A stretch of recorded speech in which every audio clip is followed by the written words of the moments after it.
Giannis might be on the market, and the NBA played 9 games last night. We'll talk about every single game and rank the teams. Should they want Giannis? Are they a team that makes any sense? We'll get to all of it on today's Locked On NBA Game Night. When that final buzzer rings, you know it's time for Locked On NBA Game Night. All the post-game reactions to every game across the league, every single night, with insights only the hosts at Locked On can provide. It's the true NBA fans' one stop for all the action. Every game, every night. It's Locked On NBA Game Night. Tipping off now. What's up, everybody? Happy Thursday and welcome to Locked On NBA Game Night, where you get the latest and greatest from around the association. A jam-packed Wednesday night, 9 games. They wrapped up kind of early. Thank you, NBA. And a lot of Giannis speculation around the league. And a lot of his teams happened to play in this game. Who knows if he'll get traded? We'll work that in as we analyze every single game that happened in the league. Should these teams want Giannis? Are they going to have interest? We'll actually rank the games we talk about by potential interest. I'm Tony East. I host Locked On Pacers. They won tonight somehow. And joining me today, filling in once again, second week in a row, your new dynamic duo forming. Perhaps it's Ryan Blackburn of Locked On Nuggets. Ryan, are you interested in Giannis? Oh, always interested in Giannis, except for the fact that he definitely did not request a trade, Tony. It was absolutely not a request by his part. It was just he's comfortable with the idea of shifting homes. He may have never broken up with anyone in his life. He just doesn't know how. He doesn't know how to separate emotionally from anybody. We're not here to talk about that. We're here to talk about the games and fit that into all the fun. The Knicks, we'll start with them. That was the reported team that got to talk with the Bucks about Giannis over the summer. They beat the Raptors, which is a big deal. The Raptors just had a kick-butt road trip. They host the Knicks, who are finally back after going 2-9 for 11 games. They've now won 3 in a row. Anytime Cat plays good is a good new thing for the Knicks. Ryan, he had 22 rebounds in this game. 22 rebounds is quite the crooked number. OG Anunoby, I learned this today, has never lost to his former team in Toronto.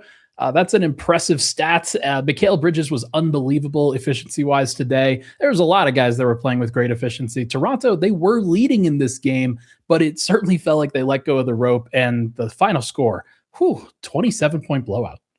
41 points for the Raptors in the second half of this game. Ryan, very quickly, no fake trades. Should either of these teams want Giannis? One of them clearly kind of does. They should both want Giannis. I think that the Knicks are learning a little bit about themselves. Obviously, they've got a very solid team.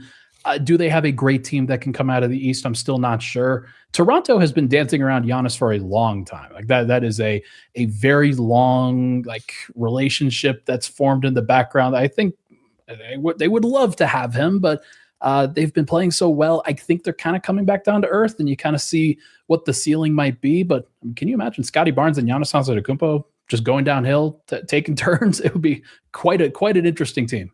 Great defensive fit for those two. Awful offensive fit. Masai Ujiri was the big connection there. He is no longer around. The Knicks make a ton of sense to me, but the package probably very underwhelming for the Bucks. Speaking of the Knicks, who won this game handily, Gavin Shaw of Locked On Knicks will have more on this game. After what was clearly their most impressive win of the season after the NBA Cup championship, 119-92 over the Toronto Raptors. A couple things make me say that. Unlike their first 2 games against Toronto, the Raptors were at full strength. The Knicks were not, without Deuce McBride, without Mitchell Robinson, arguably 2 of their 4 most important players over their last 20 games.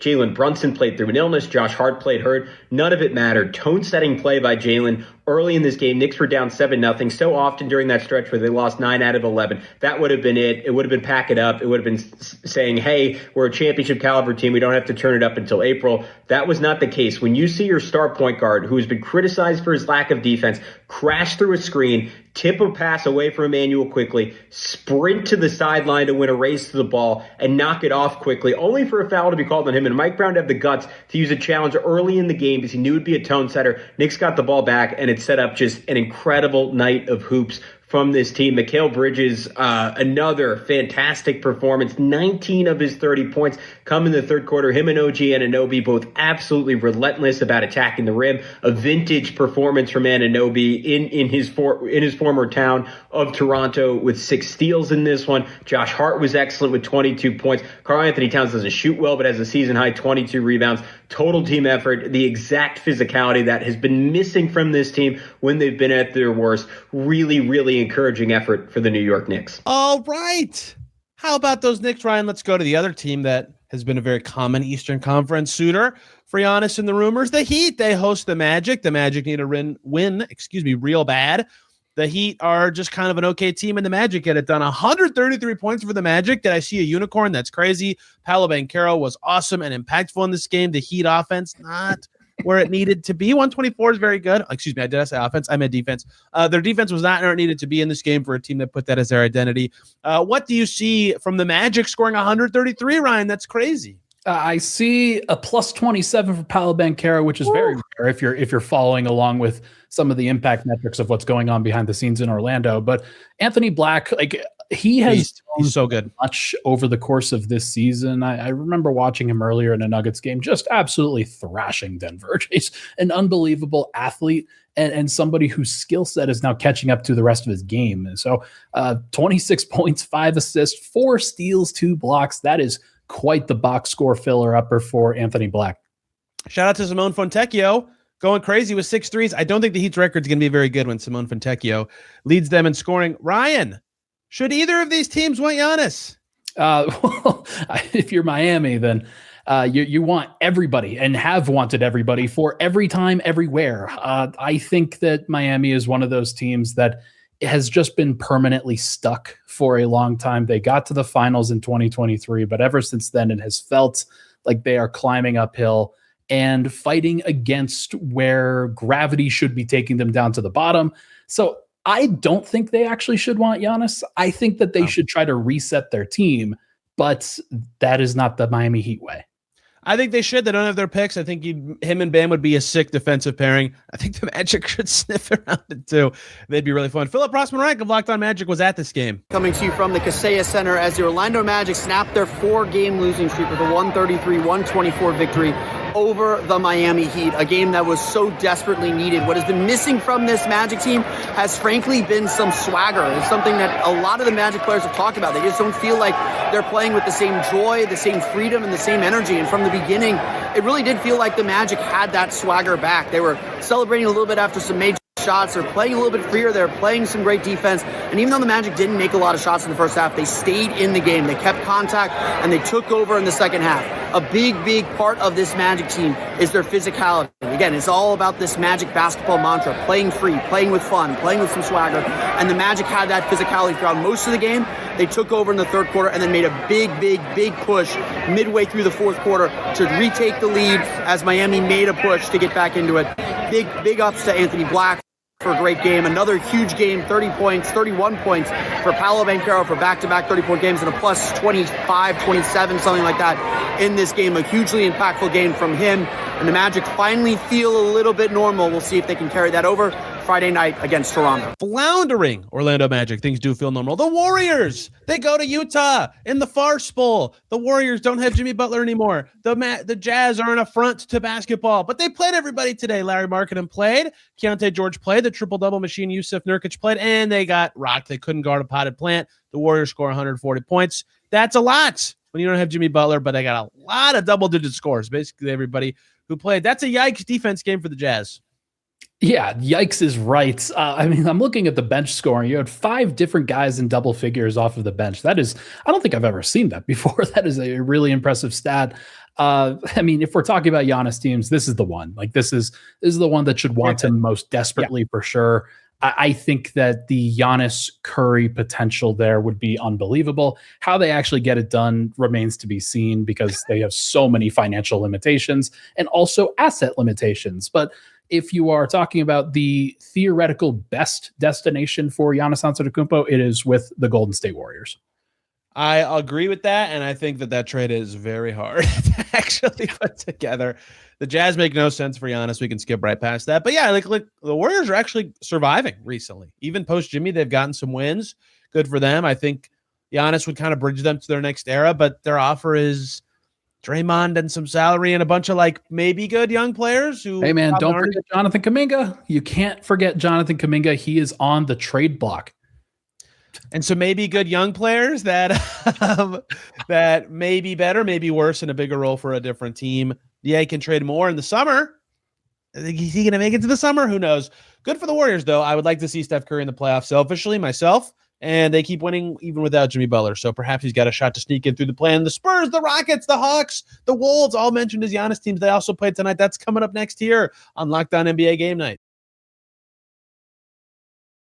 But first, everybody, we got to talk about TurboTax. Tax season doesn't have to take over your life. This year, TurboTax is making it easier than ever to just hand things off and move on with your day. With TurboTax Full Service, you can have your taxes done for you by a trusted local expert start to finish without the stress or guesswork. Instead of spending hours trying to figure out forms, you can meet with a local TurboTax expert in person or connect online. They handle everything from W-2s to self-employed forms and work to get you every deduction. You can upload your documents, go about your day, get updates right in the TurboTax app. It's a huge time saver, gives you real peace of mind knowing an expert is handling it. For a limited time, you can have your taxes done by a local TurboTax expert for just $150 all in. If a TurboTax expert didn't file for you last year, just file this year by February 28th. Take taxes off your plate. Get back to your life. Visit TurboTax.com/local to book an appointment today. We are back here on Locked On NBA Game Night. Thanks for making us your first listen today and every single day. I mean, obviously your second listen has to be Locked On Bucks. I'm sure they'll have a lot to say about some of the things that we are touching on today as one of their best players in franchise history, brought them to a recent championship, maybe on the move, may not.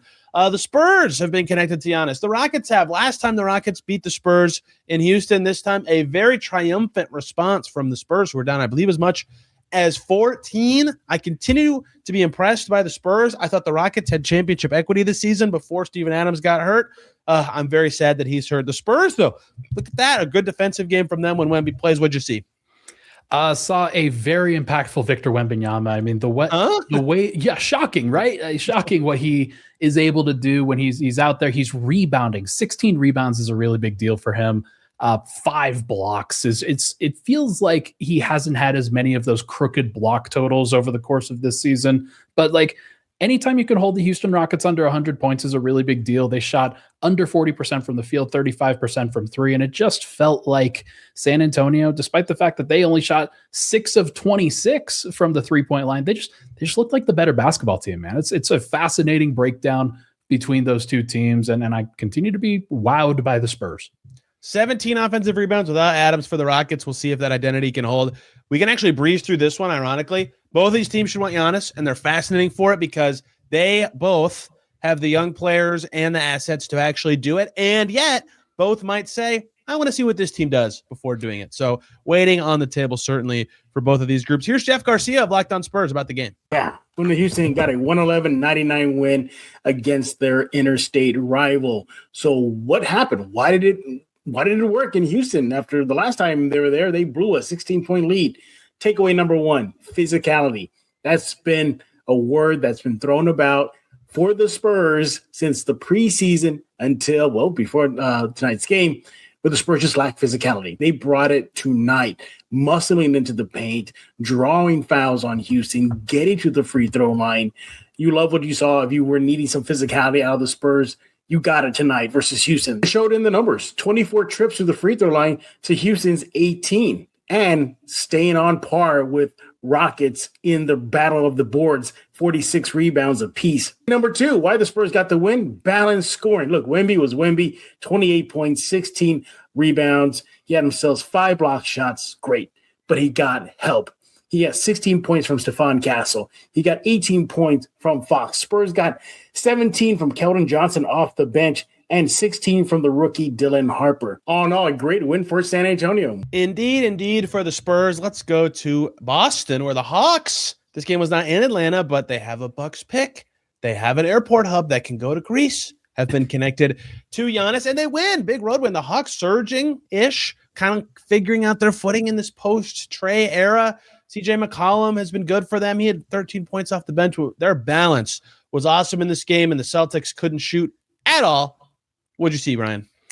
I see the Hawks as this incredibly streaky team. Just going back and looking through so much of their stretches this season, they're on a 4-game winning streak right now. Right before that, they were losing a whole bunch of games, and it just feels like they go through these cycles, especially without Trae Young on the floor, where, okay, sometimes it really does work with Jalen Johnson. He was plus 23 tonight. He really cooks opposing teams and then just does a lot of everything that you need. And if they get their good shooting, they've shot 43% from 3. And then sometimes the plan doesn't work and they look horrible at some points when it doesn't. So they seem like a very cyclical team to me. and one of those groups that you just never know what you're going to get on a nightly basis unless they're on a win streak. They're averaging like the highest assists per game in ages. They rely a lot on their passing. When that's disconnected, they don't look very good. Brad Rowland has more on the Hawks' victory. It was an upset victory over the Boston Celtics up on the road in Boston. In fact, it was the total opposite of a game between these same two teams 11 days ago. The Hawks were down by 43 points at home after 3 quarters against Boston less than 2 weeks ago. And this time, they had a 30-6 run in the first quarter and led by 21 at that point, and never led by fewer than 9 points again the rest of the way, on the way to a very comfortable double-digit win for the Hawks. Unfortunately, the ending was kind of marred by a facial injury to Antetokounmpo, who hopefully is okay after some dental work, probably going to be in his future. But beyond that, a very nice two-way effort for the Hawks in this game. Strong defense, holding the league's #1 offense in check for the most part in this one, and then also balanced scoring on offense. 6 players with 13 points or more, led by Jalen Johnson, Alexander Walker, Dyson Daniels, the usual crew of suspects for the Hawks. But certainly a really good win. And now, after a downturn earlier this month, the Hawks seem to be getting things going back on the road that they want to be on, heading back towards 500 at this stage. We'll get into all of what transpired in this game and more on Locked On Hawks. Thank you, Brad. Ryan, easy peasy on short and sweet on this one. The Hawks should want Giannis, correct?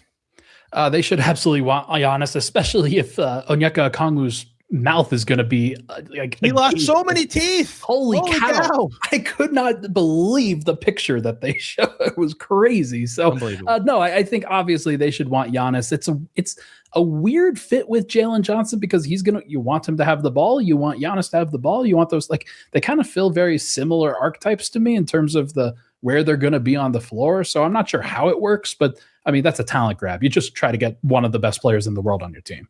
I'd be curious if the Celtics would get him, but it would take one of Tatum or Brown. I don't think they would want to. John Corrales was at this game. He's the Celtics perspective. Celtics, who fell behind by 21 in the first quarter and never really recovered. They got it down to single digits at one point, but they did not look good, except for a stretch about 7 minutes to go in the third quarter. For the rest of the quarter, I thought the Celtics brought good energy, but they just didn't have it in this game. They couldn't hit a shot. They hit 9 3-pointers. Half of what the Hawks hit was the Hawks shot 18 of 42. When you get doubled up from 3, that's a recipe for a loss. Jaylen Brown, a stinker in this one. The Celtics, every time they turned the ball over, it felt like the Hawks were cashing in on that. The Hawks, much different game from them. Last time they played, they were coming back from a long road trip, and now they came in here. They were motivated. I think they wanted to prove something. The Celtics might have thought that the last game was indicative of something, and it just they just stunk it up in this one. Not much more to say, but I will talk about it on the Locked On Celtics podcast. We should have played Corrales bingo. I would have gotten a very good score in this one. In Dallas, the Wolves beat the Mavs. What is left of the Mavs? I don't think any starter that they thought they'd have this season played. We will get to the Wolves and their comfortable win and their pursuit of Giannis that somehow might be a thing. But Nick Angstad was at the game. Mavericks played a game of basketball tonight, but I don't know if I would even call them the Dallas Mavericks. I'm going to put them in quotes. The quote, Dallas Mavericks played a game. No Cooper Flag, out with an ankle injury. He'll probably play tomorrow. Klay Thompson didn't play either. Kyrie Irving's still out. Anthony Davis still out. Derek Lively's still out. Basically what the Mavs thought their starting 5 could have been at the beginning of the season was out in this game. But PJ Washington, 21 points on 20 shots. Not great efficiency, but he hasn't had a really good stretch of the season the last 2 months or so. He's been in and out because of ankle injuries, personal things, just stuff that he's been dealing with. He hasn't played well when he has played. So for him to put up 20 points his first time since like mid-December is, I think, a positive thing for the Mavericks. To get him back going, to get him actually scoring again is a positive. Najee Marshall, 18 points, 6 rebounds for him.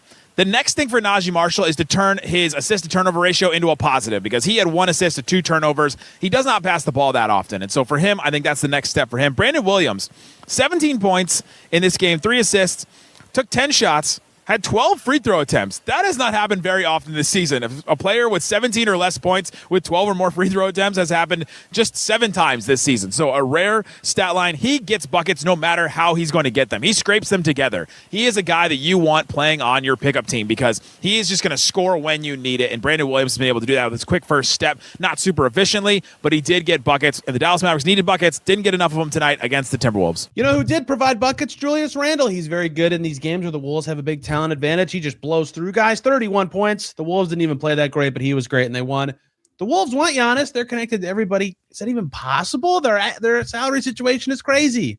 Yeah, and so is their pick situation. Like they gave up a whole bunch of picks for Gobert. Yeah, exactly. Like if only they could throw Rob Dillingham into the deal and it'd be a positive at this point. No, I think they're in a tough situation because like I feel pretty clearly that they are a second tier contender in the Western Conference. However, they somehow win games and they've been into Western Conference Finals each of the last couple of years. And yet you would still like to see them have another guy next to Anthony Edwards who continues to drive offense. And like Julius Randle did that tonight, and he has moments where he does it consistently, but it isn't enough a lot of the time. Ben Beacon with Locked On Wolves. We'll have more. I'm Ben Beacon, host of the daily Locked On Wolves podcast. And this was an impressive performance for the Wolves, flipping the script from some of their recent issues with turnovers. They only turned it over 12 times for the game. And they forced Dallas into 17 turnovers and had 15 steals, creating a lot of live ball opportunities in transition, especially early in the game that allowed the Wolves to get up by 2 at the end of the first quarter. They were up 10 at halftime. And the Mavs hung around. It never really got to blowout status. And Anthony Edwards had a relatively quiet 20 points in this game, but he did enough late. And there were some really great spikes from Naz Reid and Julius Randle along the way. Randle finished with 31 points on 21 shots. Yohan Beringer, the Timberwolves rookie, really good minutes off the bench. Rudy Gobert was in foul trouble early and often in this game, ended up only playing 21 minutes. Beringer played 16, had 9 points and 4 rebounds, had one very emphatic, impressive block getting up to the square on the backboard to swat a shot away in the second half. Looked really comfortable on both ends of the floor, made a few free throws, just very active. This was a well-rounded, impressive win from Minnesota. Yes, Dallas was missing Cooper Flagg. Obviously, Anthony Davis still out, but still an important win for the Timberwolves with OKC coming up tomorrow night. And a well-rounded offensive performance, a little bit cleaner. Still sloppy at times, especially early in the game, but overall cleaner, getting the 31 from Randle, the 23 from Naz Reid off the bench, and 20 from Anthony Edwards in the win over the Maverick. Well-rounded, yeah, impressive. No. Sorry, this is not a good Mavs team. 3 more games, the Lakers. LeBron went back to Cleveland. The Pacers played a game against the Bulls. The Hornets won. Lots to get to close out today's Locked On NBA Game Night. But first, everybody, you got to hear about Rocket Money. Let's be real. Managing your finances can feel overwhelming. Between subscriptions you forgot about, bills that keep going up, trying to figure out where all your money actually goes each month, it's easy to feel like you're losing control. And who has time to track every transaction or hunt down those hidden fees? That's where Rocket Money comes in, the personal finance app that helps you take control. It helps find and cancel your unwanted subscriptions, monitors your spending, and helps you lower your bills so you can grow your savings. You'll be shocked, but Rocket Money will show you how much you're paying for certain subscriptions that you forgot about. It saves everyone money, tracks your subscriptions, cancel them right in the app. No more hunting down customer service numbers. Automatic transaction categorization is a game changer. You can set budgets, set goals, personalized insights, consolidates your checking, savings, loans, and investments into a single dashboard, a clear view of your financial picture. Let Rocket Money help you reach your financial goals faster. Join at rocketmoney.com/lockedon. That's rocketmoney.com/lockedon. One more time, rocketmoney.com/lockedon. And we're back here on Locked On NBA Game Night. Thanks for making this your first listen today and every single day. I'd make Locked On Cavs your second listen because we're about to talk about them. And because LeBron back in Cleveland. Speculation. And they got spanked by 30 points by the Cavs, who are playing much better of late. The Lakers have been a hinted at Giannis team, which is hilarious. How is that how? I said how if you told me they would have got Luka last year and they figured it out, but it doesn't make sense. They don't have the assets to do it. The Cavs kind of make sense if they trade like Evan Mobley or something, but they're over the second apron. It's going to be challenging. The Cavs smoked them, Ryan. Why were the Lakers so bad? Lakers were so bad because the floor was elevated. Oh my gosh. That is bad. That is a problem. That is actually a problem. Yeah, there definitely needs to be something rectified at, I believe it's Quicken Loans Arena, but like the Cavs, the floor is elevated. Luka fell off of it after a jumper. I think he was hopping a little bit too far off of the floor? Sure. But like, obviously it's still a danger for everybody involved. So, I mean, he had to go back to the locker room. LeBron was bad in this game. He had 5 assists to 6 turnovers and was a -23. Jake LaRavia 0 for 5. There's just not a lot of production coming off of the bench. They could use a guy like Giannis, man. They could just use a guy like him. Add him to the LeBron, Luka, Austin Reeves trio and see what you can cook up. Yeah, see, if none of those guys are in it, they definitely can't get Giannis. Second highest score for the Lakers with 11 points. Gabe Vincent. The Cavs looking a little better In this one, they're getting real bench production. Danny Cunningham was at the game. Arena after the Cleveland Cavaliers beat the LA Lakers 129-99. Let's talk about this one for 94 feet. The Cavs did a lot of things well in this game. They were really good after the first quarter where they kind of came out, I think, dealing with some of the emotions of LeBron James being in the building and certainly a different environment than just a regular season game on a Wednesday night in January. But from the second quarter on, they were really good. They outscored the Lakers 72-44 in the second half. I thought Jalen Tyson, of all people, was the best player on the floor in a game that featured LeBron James, Luka Doncic, Donovan Mitchell. Like, he was awesome in his minutes, just continues to be on this upwards ascension that I don't think very many people saw coming. The Cavs have won 5 straight games. They're now 29-20, and like, all of that is great stuff. But tonight was really about LeBron James, because there is a chance that this was the final time LeBron James plays inside Rocket Arena, inside the building that he played for 11 of his incredible 23 seasons of basketball so far. And maybe it will be, maybe he'll be playing his home games in this building next year. Nobody really knows what the future is for. There was another tribute video for LeBron James during this one. This video focused on the 2007 Game 5 against the Detroit Pistons in the conference semifinals, in which he had 48 points, including 25 straight, to close out the Pistons in double overtime. And he was emotional. It looked like he teared up at that video, and just kind of nobody knows what the future holds as far as LeBron and the Lakers and the Cavs. And listen, there's a lot of stuff to feel good about from tonight for the Cavs, but there's also a lot of wondering about what exactly the future holds now. I'm sappy. I love a good return home for LeBron, and I hope he plays for the Cavs next year. Speaking of the Lakers, Andy Kamenetsky will have more about their loss in Cleveland. The Locked On Lakers podcast, the Lakers get blown out 129-99 to the Cavs in Cleveland. LeBron's homecoming, a lot of celebration for the King, but not a lot of production from the King. 11 points on 3 of 10 shooting, 5 assists against 6 turnovers. You have to wonder if a first quarter tribute video that the Cavaliers did honoring LeBron, which had him visibly tearing up, made it kind of hard for him to lock in. Although, so it is perfectly clear, LeBron was hardly the only problem for the Lakers tonight. They gave up 14 offensive rebounds, which Cleveland turned into 17 second chance points.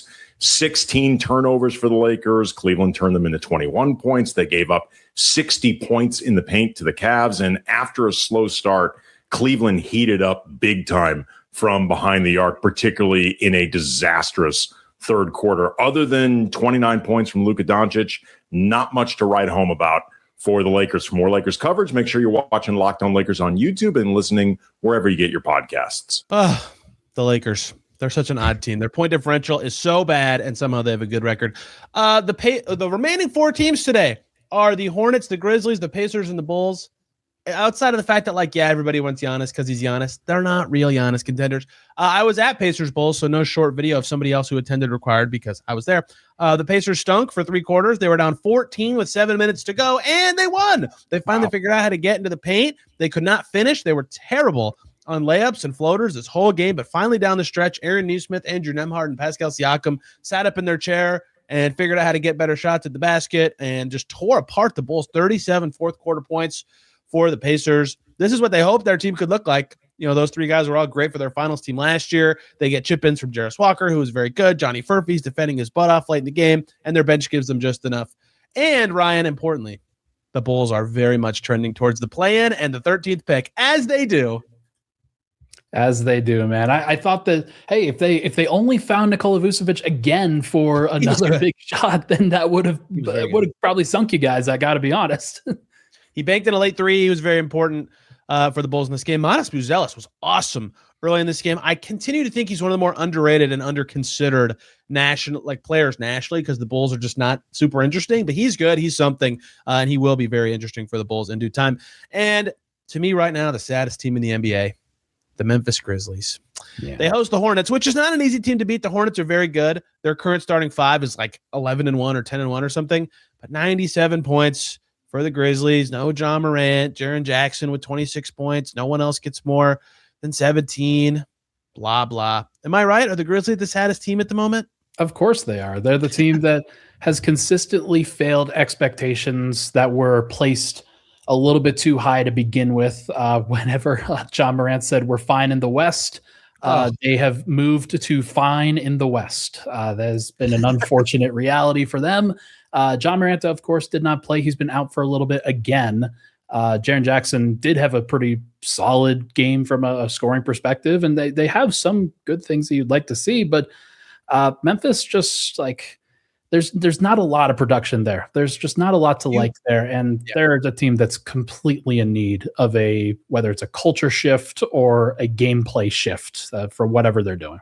Desmond Bain train was very good, but then you're not, it's not like two timelines really, because they don't have a ton of like super young stuff, but they have these clear like stars they hoped would be good enough. And then it's like Coward and Wells and Cam Spencer and G.G. Jackson, kind of like Vince Williams. Like they have young stuff, but they clearly should be, I think, be going that direction. Joe Molinax of Locked On Grizzlies will have more. Losing to the Charlotte Hornets at home on a Wednesday night in January. In one word, pain.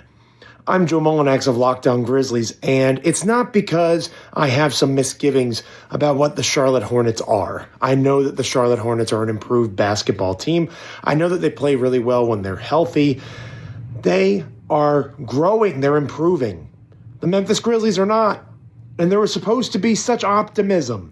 If you remember correctly, when the season was beginning, the Memphis Grizzlies were going to be better. They had Ty Jerome. Zach Edey was going to make a leap. We loved Cedric Howard. John Morant was going to be there. So many reasons to think that the Memphis Grizzlies could be in a positive direction, could be progressing, moving forward under new leadership. And now the Memphis Grizzlies have an alleged war criminal as their owner, a head coach that looks lost, and a franchise that looks directionless. It's depressing.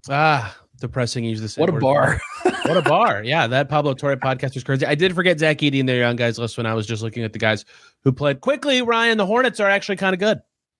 They are kind of good, man. They've been so impressive. And I got to watch them up and close a little bit ago, and they are just so talented. It was the first time I've ever felt old covering a basketball team before. And it just felt like they have so much youthful energy and the style of play that they have. But they if they are on point and they're moving the right direction, then they can cook with anybody. And it's been impressive watching their defense too. They're like, one thing that gets underrated about them is how big they are on the perimeter.